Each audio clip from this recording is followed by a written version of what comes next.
정말 놀라운 일이 벌어졌습니다.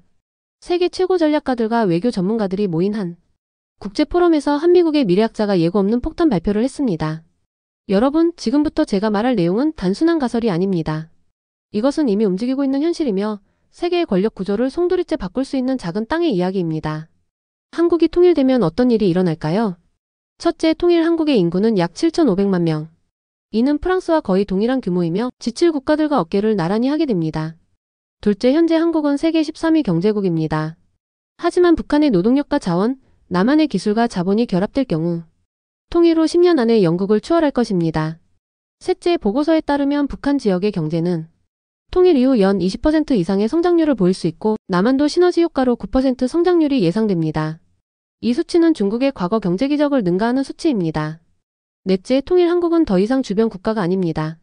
미중 사이에서 전략적 중립국 혹은 태평양 나토의 핵심이 될 수 있는 위치입니다. 중국과 일본 대표단은 자리에서 일어나 강하게 반발했고 유럽 측 인사들은 충격의 말을 잃었습니다.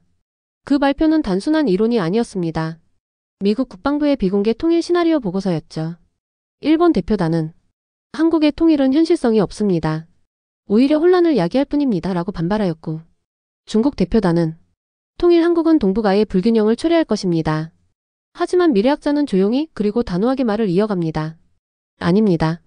이는 단순한 가능성이 아니라 이미 움직이고 있는 현실입니다. 통일 이후 한반도의 경제 성장률 예측 7,500만 인구 평화적 점진 통일 계획. 발표가 이어질수록 회의적이던 표정은 차츰 진지함으로 바뀌었고 결국 일부 학자들은 이렇게 말합니다. 이건 단지 한국의 이야기가 아닙니다. 세계 질서의 재편입니다. 대체 이 모든 이야기의 시작은 어디였을까요? 한 서울의 직장인 박민준의 받은 편지함에서였습니다. 서울의 밤 공기가 그날은 정말 달랐어요. 제 아파트 창문에서 보니까 한강이 달빛 아래서 반짝이고 있었죠. 높은 빌딩들의 알록달록한 불빛이 강물에 비치고 있었는데 마치 한 폭의 그림 같았어요. 제 이름은 박민준이에요. 사흘 전만 해도 저는 그냥 통일부에서 일하는 평범한 직장인이었어요. 제 일은 간단했어요. 북한에 관한 보고서를 쓰는 거였는데 사실 거의 아무도 안 읽는 그런 보고서였죠. 이 일을 15년 동안 하다 보니 제 평생에 남북한이 다시 하나가 될 거라는 믿음이 사라지고 있었어요.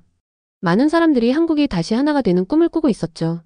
제 할아버지는 항상 한국이 두 나라로 나뉘기 전 이야기를 들려주셨어요.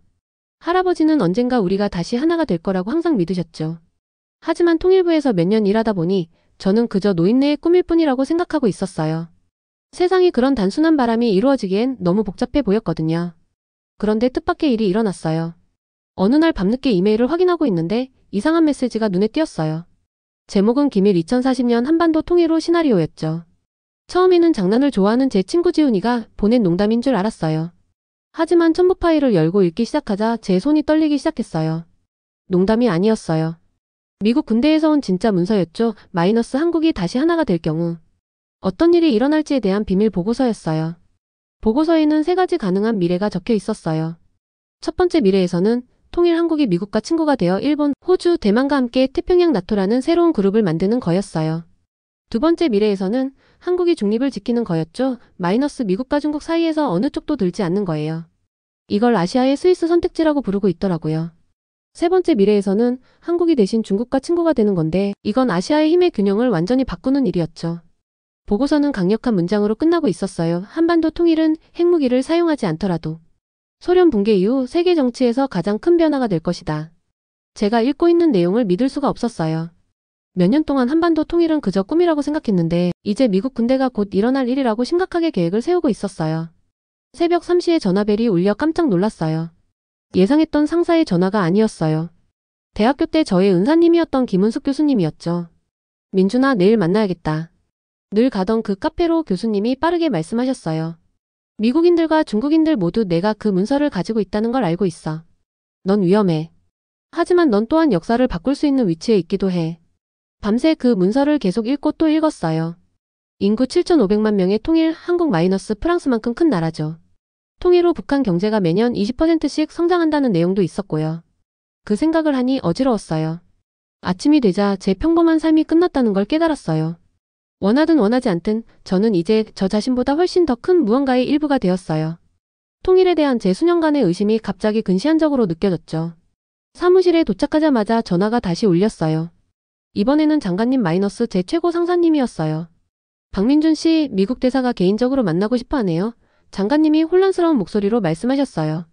그리고 그 전화 직후에 중국 대사관에서도 같은 요청을 해왔어요. 목소리가 속삭임으로 바뀌었어요. 도대체 무슨 일을 하신 겁니까? 제 책상에 앉아 서울 스카이라인을 바라보고 있었어요. 아침 햇살이 유리 건물들에 반사되고 있었죠. 저고층 빌딩들 너머 북쪽산 너머 어딘가에는 또 다른 한국이 있었어요. 마이너스 70년 넘게 우리와 분리된 신비로운 곳이었죠. 할아버지의 목소리가 기억 속에서 울려 퍼졌어요. 언젠가 민주나 한국인들이 자유롭게 국경을 넘나들 날이 올 거야. 언젠가 우리는 한 가족이 될 거야. 오랜만에 할아버지의 말씀이 맞을지도 모른다는 생각이 들었어요. 그리고 어쩌다 보니 저는 이 이야기의 중요한 한 부분이 되어 있었어요. 앞으로의 여정은 위험할 거예요.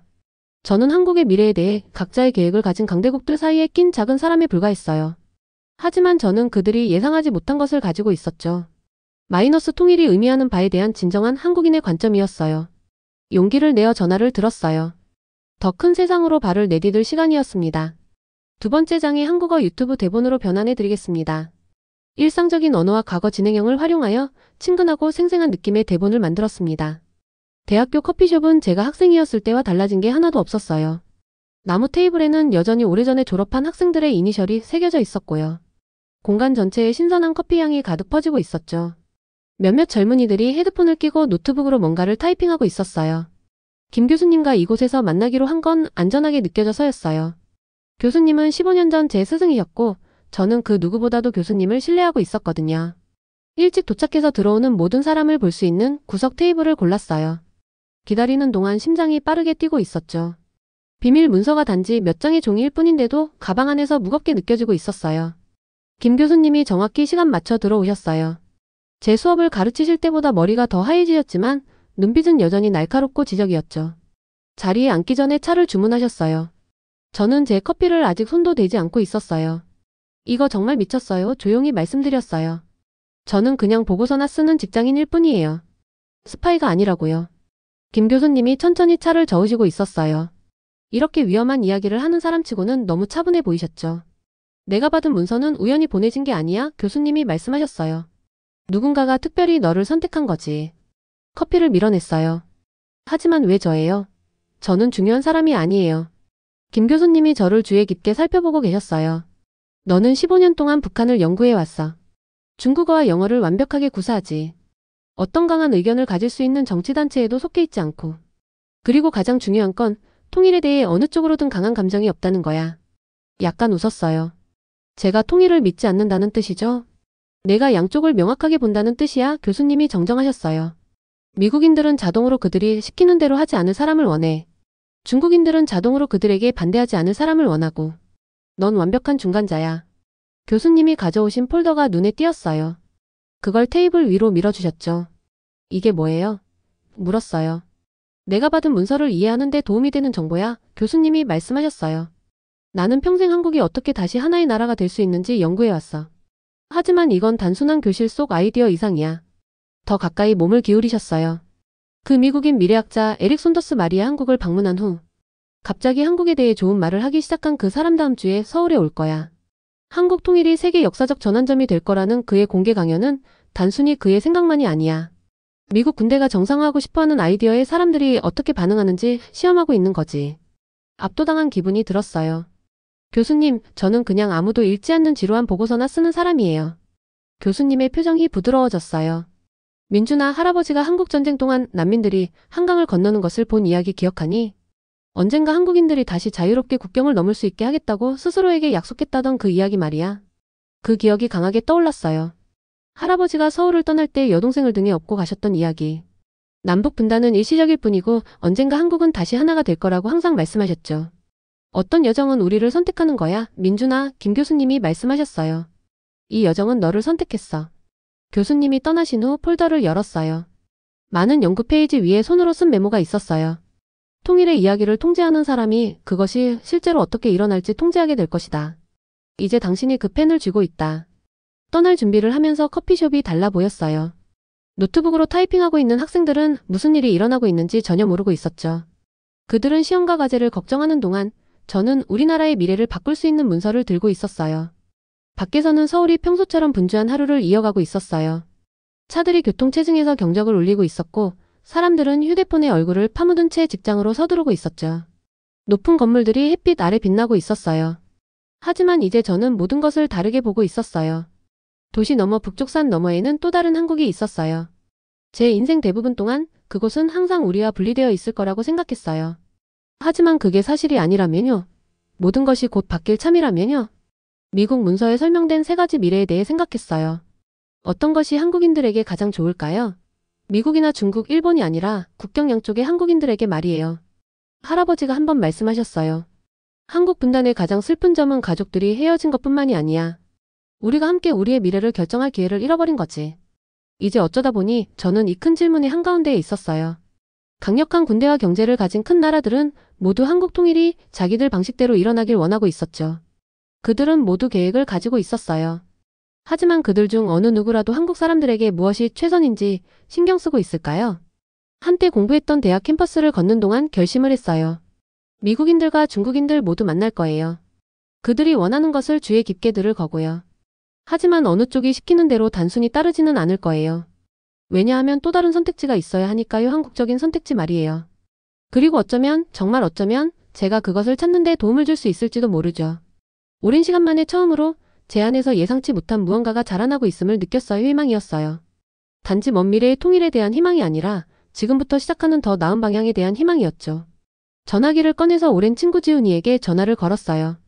초강대국들 사이를 헤쳐나가려면 도움이 필요할 거예요. 충성스러운 친구들, 제가 신뢰할 수 있는 사람들 말이에요. 앞으로의 여정은 위험할 거예요. 하지만 오늘 밤 처음으로 저는 앞으로 나아갈 길을 거의 볼 수 있을 것 같았어요. 국경 양쪽의 한국인들이 적이 아닌 가족으로서 서로를 다시 찾을 수 있는 그런 길이요. 미국 대사관전은 서울의 언덕 위에 자리 잡고 있었어요. 아름다운 옛 건물에 큰 정원이 있는 곳이었죠. 정문을 통과하면서 제 자신이 너무 작게 느껴지고 있었어요. 경비원들이 세 곳의 검문소에서 제 신분증을 확인했어요. 매번 그들은 제 얼굴을 아주 자세히 살펴보고 있었는데 마치 외워두려는 것처럼 보였죠. 오는 길에 뭐라고 말할지 연습했어요. 심장이 목구멍까지 느껴질 정도로 빠르게 뛰고 있었지만 자신감 있고 차분하게 보이고 싶었거든요. 데이비스 대사가 정원에서 저를 맞이했어요. 그는 한국에 온 지 겨우 6개월밖에 안 됐어요. 키가 크고 회색 머리에 눈까지는 미치지 않는 친근한 미소를 짓고 있었죠. 와주셔서 감사합니다. 박씨, 그가 제 손을 단단히 잡으며 말했어요. 우리는 정원을 지나 집안의 작은 사무실로 걸어갔어요. 벽에는 오래된 지도들과 미국 대통령들의 사진이 걸려 있었죠. 대사는 큰 나무 책상 뒤에 앉아 저를 진지하게 바라보고 있었어요. 솔직히 말하죠, 그가 말했어요. 우리는 당신이 받은 문서에 대해 알고 있습니다. 김 교수가 당신에게 연락했다는 것도 알고 있고요. 우리가 모르는 건 당신이 이 정보로 무엇을 하려는지입니다. 친구들과 카드게임할 때처럼 표정을 차분하게 유지하려고 노력했어요. 그저 이것이 무슨 뜻인지 이해하려는 중이에요. 대답했어요. 대사가 몸을 앞으로 기울였어요. 그럼 제가 설명해드리죠. 그 문서는 가능성 중 하나를 보여줍니다. 확정된 계획이 아니에요. 하지만 이제 유출되었으니 워싱턴과 베이징의 특정 인물들이 이전보다 빠르게 움직이고 있어요. 그들은 일정이 바뀌었다고 생각하고 있습니다. 어떤 일정이요? 물었어요. 20년이나 30년 후가 아니라 이번 10년 안에 한국 통일이 이루어지는 겁니다. 그의 말이 차가운 물결처럼 저를 덮쳤어요. 그건 불가능해요. 제가 말했어요. 북한은 그 어떤 징후도 보이지 않고 있는데 이제는 북한이 저절로 무너지는 것에 관한 이야기가 아닙니다. 그가 말을 끊었어요. 계획된 전환에 관한 겁니다. 하지만 그 전환이 어떤 모습이어야 하는지에 대해서는 강한 의견 차이가 있죠. 다음 1시간 동안 대사는 미국의 관점을 설명했어요. 그는 서방민주주의와 우호적인 관계를 유지하는 통일 한국이 어떻게 동아시아의 안정을 가져오고 중국의 커지는 힘에 맞서며 한국 국민들에게 큰 부를 창출할 수 있는지 이야기하고 있었어요. 주의 깊게 들었지만 그가 모든 것을 말하고 있지 않다는 걸 알 수 있었어요. 그게 공식 입장이군요. 제가 말했어요. 하지만 문서를 보면 당신 정부 내에 다른 의견들이 있는 것 같은데요. 그의 얼굴에 작은 미소가 떠올랐어요. 아주 좋습니다, 박씨. 맞아요. 우리 정부 내 일부는 통일 한국이 미국의 영향력에서 멀어질까 걱정하고 있죠. 특히 일본이 이에 대해 걱정하고 있어요. 그들은 현상 유지를 원하고 있습니다. 회의가 끝날 무렵 그는 제안을 했어요. 만약 제가 한국 정부가 통일에 대해 어떤 계획을 하고 있는지 알려준다면 보안 보호, 정보 공유, 그리고 특별한 관계를 제공하겠다는 거였죠. 정중하지만 확답을 피하며 자리를 떴어요. 제 머릿속은 배운 모든 것들로 빠르게 돌아가고 있었어요. 2시간 후 조용한 동네의 전통 한식당에 앉아 있었어요. 중국 문화 담당관인 자오 씨가 저 건너편에 앉아 있었죠. 직접적인 미국식 접근과는 달리 그녀는 문서에 대해 언급하기 전에 거의 1시간 동안 시와 제 가족에 대해 이야기하고 있었어요. 중국은 항상 평화적 통일을 지지해 왔습니다. 그녀가 마침내 말하며 제 찻잔에 차를 더 따라주고 있었어요. 하지만 우리는 이것을 지역 문제로 보고 있어요. 미국 군사 주둔이 필요한 일이 아니죠. 문서에 따르면 중국은 국경에 민주적인 통일 한국이 생기는 것을 두려워한다고 하던데요. 제가 관찰한 바를 말했어요. 중국이 두려워하는 것은 포위되는 것입니다. 그녀가 부드럽게 정정했어요. 미국의 미사일 시스템과 군사기지가 있는 통일 한국은 우리 지역의 균형을 무너뜨릴 거예요. 그녀의 어조가 약간 바뀌었어요. 하지만 중립적이고 번영하는 한국이라면 동양과 서양 사이의 다리가 될 수 있습니다. 전쟁터가 아니라요. 대사처럼 그녀도 제안을 했어요. 경제적 파트너십, 북한 재건을 위한 자금, 그리고 지역 조화를 유지하는 즉 미국의 영향력을 제한한다는 뜻이겠죠. 통일 한국에 대한 보장된 안보를 제공하겠다는 거였어요. 그날 밤 제 아파트에서 잠을 이룰 수 없었어요. 누군가가 저를 지켜보고 있는 것 같은 기분이 들었거든요.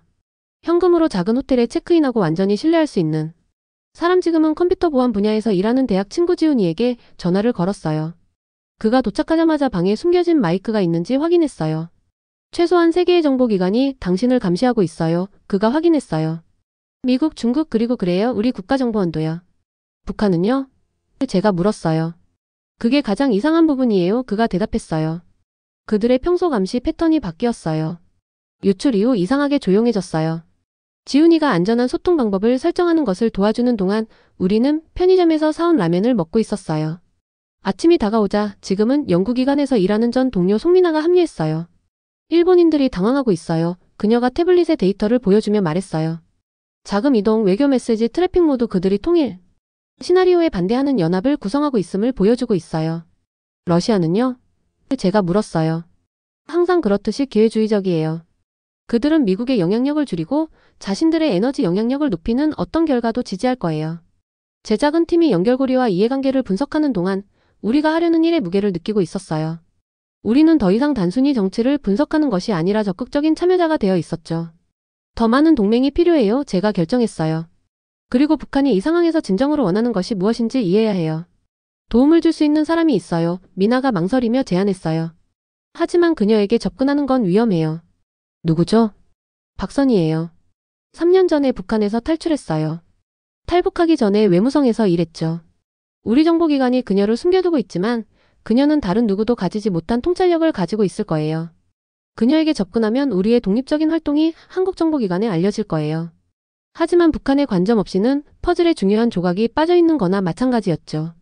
그녀에게 연락해요. 제가 결정했어요. 이제 이건 제 경력에 관한 것이 아니에요. 우리나라의 미래에 관한 거죠. 해가 뜰 무렵 헤어지면서 선을 넘었다는 것을 깨달았어요. 저는 더 이상 그냥 일어나는 일을 지켜보는 관찰자가 아니라 사건의 형성을 돕는 참여자였어요. 이제 저에게는 동맹이 있고 아마도 적도 있을 거예요. 호텔 창문 밖으로 아침 햇살이 서울의 고층 빌딩 꼭대기를 비추고 있었어요. 북쪽 어딘가 산과 삼엄한 경비의 국경 너머에는 한국의 다른 절반이 있었죠. 70년 동안 우리나라는 몸의 절반이 없는 사람처럼 둘로 나뉘어 있었어요. 다시 할아버지 생각이 났어요. 할아버지는 한국이 통일되는 것을 보지 못하고 돌아가셨어요. 하지만 어쩌면 정말 어쩌면 제가 볼 수 있을지도 모르죠. 앞으로의 길은 위험하고 불분명했어요. 하지만 처음으로 저는 제 자신보다 더 큰 목적이 있다고 느끼고 있었어요. 단지 역사가 일어나는 것을 지켜보는 것이 아니라 그것을 쓰는 데 도움을 주는 것. 모든 한국 사람들의 이익을 위해서요. 서울 외곽에 있는 오래된 섬유 공장은 버려진 것처럼 보였어요. 창문들이 깨져 있었고 콘크리트 틈새로 잡초가 자라고 있었죠. 중요한 만남을 위한 장소 같지는 않았지만 박선희 씨가 이곳을 고집했어요. 아무도 우리를 여기서 찾지 않을 테니까요. 일찍 도착해서 안에서 기다리고 있었어요. 먼지가 더러운 창문을 통해 들어오는 햇빛 속에서 떠다니고 있었죠. 오래된 기계들이 마치 잠자는 거인들처럼 조용히 서 있었어요. 작은 소리 하나하나가 빈 건물 전체에 울려 퍼지고 있었어요. 제 발소리, 숨소리, 심지어 심장 박동까지도 여기서는 더 크게 들리는 것 같았어요. 시계를 확인했어요. 20분 동안 기다리고 있었는데 걱정이 되기 시작했어요. 이게 함정이면 어쩌지? 누군가 나를 여기까지 따라왔다면? 그때 공장 뒤쪽 어딘가에서 문이 열리는 소리가 들렸어요. 부드러운 발소리가 천천히 다가오고 있었죠. 큰 기계 중 하나 뒤에 숨어서 기다렸어요. 한 여자가 제가 서 있던 열린 공간으로 걸어 들어왔어요. 그녀는 평범해 보였어요. 시장에서 쇼핑을 하거나 버스를 기다리는 사람처럼 보였죠. 단순한 옷차림에 작은 가방을 들고 있었어요. 길에서 마주쳤다면 두 번 쳐다보지 않았을 거예요. 하지만 이 사람이 한때 북한 정부에서 일하다 지금은 숨어 사는 박선희였어요. 숨어있던 곳에서 나왔어요. 그녀는 놀라거나 무서워하는 것 같지 않았어요. 그저 저를 주의 깊게 살펴보고 있었죠. 저를 만나러 오시다니 큰 위험을 감수하시는군요. 그녀가 간단히 말했어요. 저도 마찬가지고요. 그렇다면 위험을 감수할 만한 가치가 있게 만들어야겠네요. 제가 문서의 일부를 보여주며 대답했어요. 선희 씨는 천천히 서류를 읽었어요. 그녀의 표정에는 어떤 감정도 드러나지 않고 있었죠. 일부는 맞아요. 그녀가 마침내 말했어요. 다른 부분들은 완전히 틀렸고요. 어떤 부분이 틀렸나요? 제가 물었어요. 북한이 경제적으로 즉시 무너지고 남한 시스템에 통합될 거라고 가정하는 부분이요. 그녀가 저를 올려다보고 있었어요. 평양의 지도자들은 수년 동안 갑작스러운 붕괴가 아닌 점진적 통합을 준비해 왔어요. 그들은 독일이 통일됐을 때 어떤 일이 일어났는지 연구했고 자신들에게 같은 일이 일어나길 원하지 않아요. 이건 정말 놀라운 일이었어요. 그들이 실제로 통일을 계획하고 있다는 말씀인가요? 통일에서 살아남는 것을 계획하고 있는 거죠. 그녀가 정정했어요. 영원히 고립될 수 없다고 믿는 그룹이 늘고 있지만 즉각적인 흡수는 그들 개인에게 재앙이 될 거예요. 그들은 제3의 선택지를 원해요. 일부 권력을 유지하면서 경제적 현대화를 허용하는 점진적 통합이요. 다음 1시간 동안 선희 씨는 제가 한 번도 고려해보지 않았던 것들을 설명해 주었어요. 북한의 다양한 그룹들이 통일을 어떻게 바라보는지, 처벌에 대한 그들의 두려움, 독일이 통일됐을 때 모든 것을 잃은 동독 관리들에게 일어났던 일을 피하고 싶은 간절한 바람 같은 것들이었죠. 평양에서 논의 중인 제안이 있어요. 그녀가 마지막에 말했어요. 20년 전환 계획이에요. 점진적으로 확대되는 경제구역들. 대부분의 관리들에게는 재판 없음. 북한 문화를 보호하기 위한 보장 등이요. 어떤 남한 정부도 그걸 받아들일 수 없을 거예요. 제가 반박했어요. 국민들이 격분할 테니까요. 영원히 분단된 채로 있는 게 더 나은가요? 그녀가 도전적으로 물었어요. 오지 않을지도 모르는 붕괴를 기다리는 것? 아니면 더 최악의 경우의 무기를 가진 절박한 정부가 자신들의 존재가 끝나간다고 생각하는 상황. 우리의 대화는 제2의 깊숙한 곳에 있는 무언가를 바꿔놓았어요. 15년 동안 저는 북한을 하나의 단일체로 분석해왔는데 선희 씨는 내부의 복잡성, 그들이 세계에 보여주는 엄격한 얼굴 뒤에 있는 인간적인 두려움과 희망을 드러내 주었어요. 회의를 마치면서 그녀는 작은 USB 드라이브를 건네주었어요. 비공식적인 제안이에요. 공개적으로 알려질 건 아니지만 어쩌면 시작점이 될 수도 있죠. 저는 이제 외교관으로서의 제1을 훨씬 넘어서 어떤 사람들은 반역이라 부르고 다른 이들은 애국이라 부를 수 있는 어떤 것으로 들어섰다는 걸 깨달았어요. 우리의 비밀 작업 공간 지훈이 사촌의 빈 아파트로 돌아오자 우리의 작은 팀은 커져 있었어요. 미나가 전환 경제를 전문으로 하는 2명의 경제학자를 데려왔고 지훈이는 보안 조언을 해주는 은퇴한 군사정보 장교를 모집했어요. 우리는 김 교수님이 말씀하시는 그림자 통일위원회가 되어 있었어요. 비공식적이고 인가받지 않은 하지만 어쩌면 정치와 여론에 제한된 공식 채널보다 더 명확한 시각을 가진 위원회였죠. 몇 주 동안 우리는 비밀리에 일했어요. 교수들, 기업 지도자들, 그리고 신중한 중개인들을 통해 외국 외교관들과 만나고 있었죠. 저는 통일부에서 평소처럼 일을 계속했지만 이제는 우리 정부의 접근 방식이 얼마나 제한적이고 맹목적인지 더욱 절실히 느끼고 있었어요. 그리고 위기가 찾아왔어요. 새벽 2시 지훈이가 작업 공간으로 뛰어들어왔어요. 우리가 노출됐어. 누군가 선희 씨의 접촉에 대한 정보를 유출했어. 보안 카메라 영상에는 사복을 입은 남자들이 제 아파트를 수색하는 모습이 보였어요. 누군가 제 공식 이메일을 읽었고 중국 문화 담당관이 갑자기 베이징으로 소환됐어요.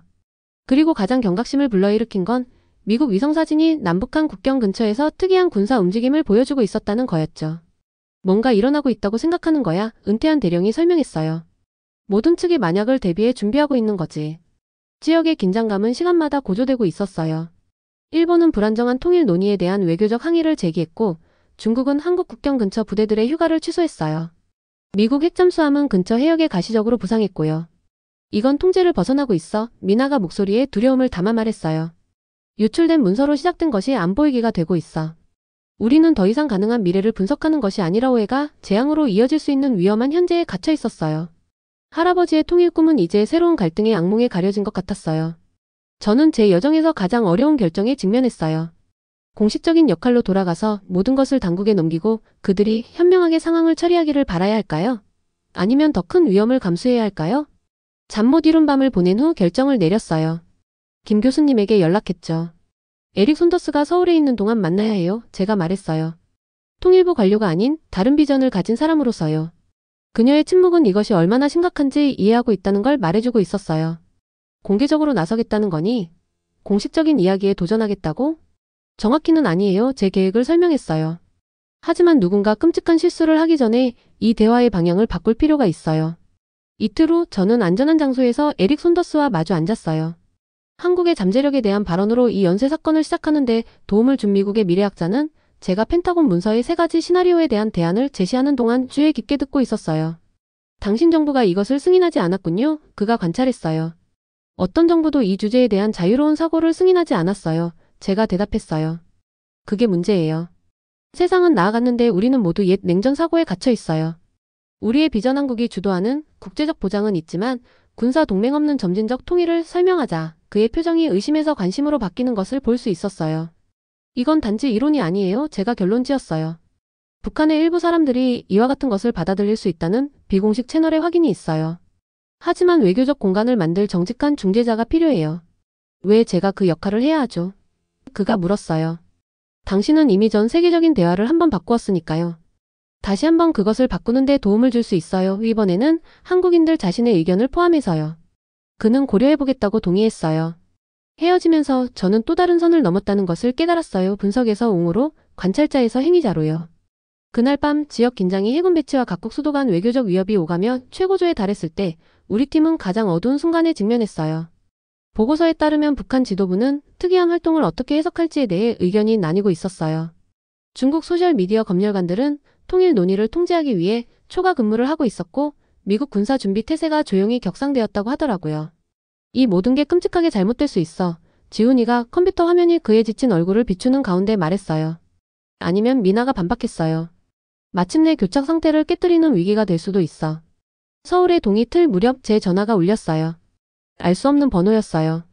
위원장께서 귀하의 제안을 읽으셨습니다. 강한 억양의 목소리가 말했어요. 적절한 채널을 통해 추가 논의에 관심이 있으십니다.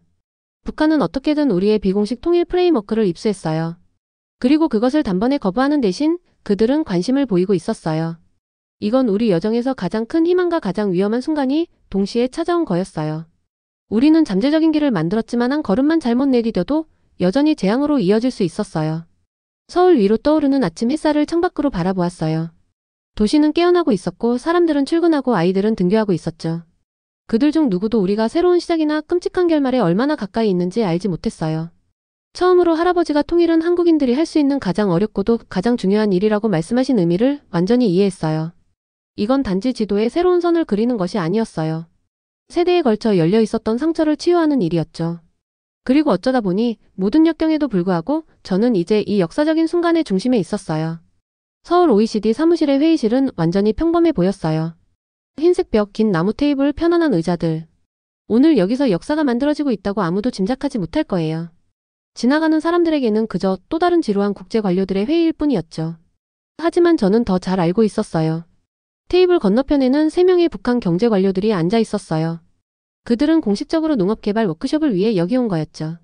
제 옆에는 우리의 비공식 팀에 합류한 통일부에 신뢰할 수 있는 동료 2명이 앉아 있었는데 그들은 여기 참석하기 위해 자신들의 경력을 위험에 빠뜨리고 있었어요. 북한 고위 관료가 자기 앞에 놓인 서류를 주의 깊게 살펴보고 있었어요. 이 프레임워크는 이전 남한의 입장과 매우 다르군요. 그가 조심스럽게 말했어요. 공식적인 입장은 아니에요. 제가 설명했어요. 가능성을 탐색하는 거죠. 그럼에도 불구하고 이전 접근법들이 무시했던 특정 현실들을 인정하고 있군요. 3시간 동안 우리는 한때는 불가능해 보였던 건남북한 간의 점진적 통합을 향한 실질적인 단계에 대해 논의했어요. 시간이 지나면서 확대될 수 있는 경제협력 구역에 대해 이야기했고 북한의 두려움을 해소하면서 핵무기에 대한 약속을 남한에 제공할 수 있는 안보 보장에 대해서도 논의했죠. 비현실적으로 느껴졌어요. 15년 동안 숨겨진 의미와 위협을 찾아 북한 발언을 분석해왔는데 이제는 그 동일한 체제의 대표자들과 직접적인 문제 해결 대화를 나누고 있었어요. 그들은 조심스럽지만 실용적이었고 이념에 대한 연설보다는 구체적인 과제에 집중하고 있었죠. 첫 번째 회의를 마치면서 고위 관료가 의외의 고백으로 저를 놀라게 했어요. 평양에는 독일 통일을 매우 주의 깊게 연구한 사람들이 있습니다. 그가 말했어요. 그들은 그런 실수를 반복하지 않기로 결심했어요. 모든 한국인의 존엄성을 보존하는 과정이 필수적입니다. 존엄성과 정의는 항상 쉽게 균형을 맞추기 어려워요. 제가 조심스럽게 대답했어요.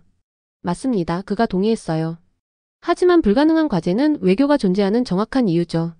이 첫 번째 만남은 다른 만남들로 이어졌어요. 신중하게 준비되고 항상 부인할 수 있지만 점점 더 실질적인 만남들이었죠. 에릭 손더스는 자신의 공개 플랫폼을 이용해 국제적 대화를 미묘하게 변화시키며 한국인들이 통일 과정을 주도해야 한다고 강조했어요. 김 교수님은 새로운 접근법에 대한 지적 지원을 구축하기 위해 아시아 전역의 학자 네트워크를 활성화하고 있었고요. 점차적으로 우리의 그림자 위원회는 비밀 작전에서 비공식 채널로 전환되었고 공식적으로 승인되지는 않았지만 남한 정부의 고위 인사들에 의해 조용히 인정받고 있었어요. 돌파구는 최초 문서 유출 3개월 후에 왔어요. 어느 날 저녁 늦게 장관님 본인이 이제 더 안전한 장소로 옮겨진 우리 작업 공간을 방문했어요. 대통령께서 당신들의 이니셔티브에 대해 보고받으셨소? 그가 들어오면서 발표했어요. 공식 계획에 당신들 프레임워크의 요소를 포함하는 데 관심이 있으십니다. 국제적 반응은요? 제가 물었어요. 예상대로 혼합된 반응이요. 미국인들은 조심스럽게 지지하지만 방위 보장을 원하고 있고 중국인들은 지역 안정성에 대한 강조를 높이 평가하고 있어. 일본은 여전히 우려하고 있지만 경제 통합이 점진적으로 유지된다면 대화할 의사가 있어. 우리의 작업이 인정받는 것이 승리처럼 느껴져야 했지만 저는 이 순간이 얼마나 취약한지 알고 있었어요. 우리는 대화의 방향을 바꾸는 데 성공했지만 실행은 엄청난 장애물 기득권, 변화에 저항하는 보안 기관들, 그리고 극복해야 할 수십 년의 불신에 직면할 것이었어요. 이제 어떻게 되나요? 미나가 물었어요. 이제 어려운 부분이 시작되어 장관이 대답했어요. 개념을 정책으로 전환하고 국내 지원을 구축하며 국제적 기대를 관리하는 거예요. 대통령께서는 현재의 부처 구조보다 더 넓은 권한을 가진 공식 미래 통일계획위원회를 설립하는 것을 고려하고 계십니다. 그가 저를 직접 바라봤어요. 대통령께서는 민준 씨가 중요한 역할을 해주길 바라십니다. 그가 떠나자 우리 팀은 피로, 자부심, 그리고 긴장감이 뒤섞인 시선을 교환했어요. 우리는 놀라운 것을 성취했어요. 해결 불가능해 보였던 문제에 대한 새로운 사고의 공간을 만든 것이었죠. 하지만 개념에서 현실로 가는 길은 여전히 매우 복잡했어요. 2주 후 저는 한 번도 상상하지 못했던 자리에 서 있었어요. 국가안보회의에서 통일 경로에 대해 브리핑하고 있었죠. 이 여정을 시작했던 문서는 이제 공식적으로 인정받고 맥락 속에 놓여 있었어요. 미국의 평가에 설명된 시나리오들은 특정 가정을 반영합니다. 제가 모인 관료들에게 설명했어요. 하지만 우리의 연구는 한반도 전체의 한국인 이익을 더 잘 다루는 추가적인 가능성을 제시하고 있습니다. 우리의 프레임워크 이제는 수십 번의 수정과 여러 분야 전문가들의 의견을 통해 다듬어진을 발표하면서 저는 의심이 조심스러운 관심으로 바뀌어가는 것을 볼 수 있었어요. 우리의 비공식 채널을 통해 전달된 북한의 신호는 국내 재조정을 위한 공간을 만들어냈어요. 이것은 특별한 외교적 조율이 필요할 것입니다. 외교부 장관이 지적했어요. 네, 제가 동의했어요. 하지만 현상 유지를 계속하는 것도 나름의 특별한 위험을 안고 있습니다. 여름이 가을로 바뀌면서 우리의 이니셔티브는 탄력을 받았어요.